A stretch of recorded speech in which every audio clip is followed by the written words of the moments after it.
I have two accounts. At one point I had three, but now I have two. On my other account, which is Bloody Dalton 4, I made a post about Dean Phillips.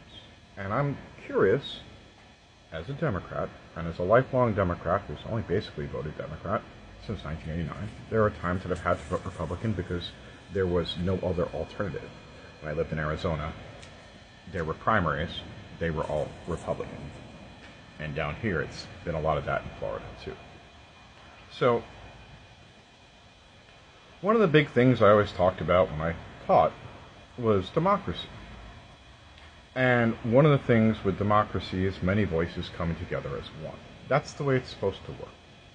Now, the year coming up is 2024. It is an election year. And on the Democratic Party, you have Joseph Biden and Kamala Harris as the incumbent. And on the other side, you have Donald Trump, Nikki Haley, Chris from Jersey, Vivek Ramaswamy, Ron DeSantis, and the orange orangutan, Donald Trump.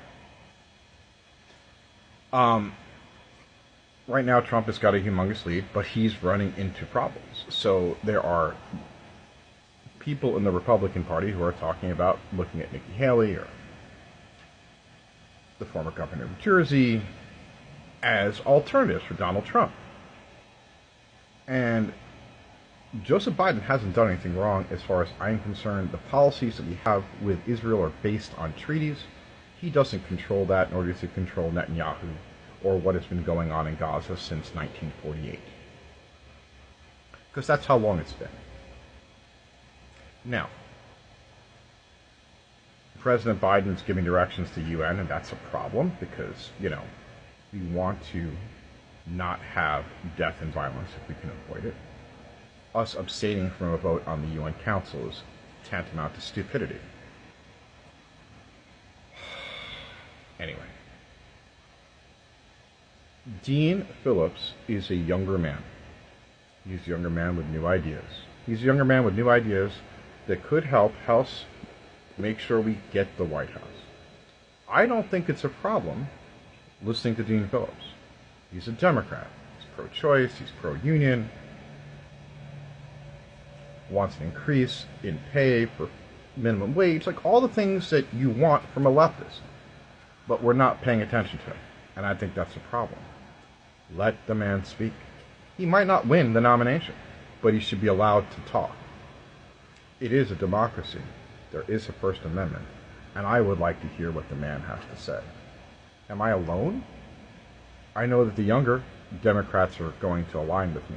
But I'm 53 years old. I just turned 53 last month.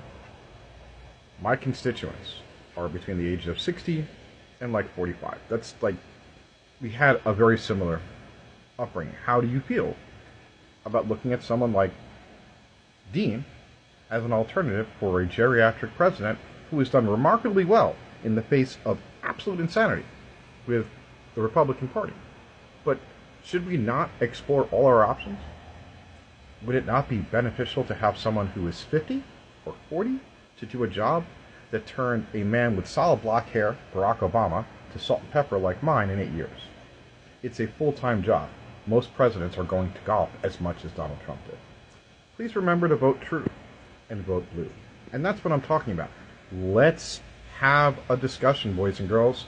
We got a little bit over 340 days. Nothing is locked in stone until March. So we have time to talk.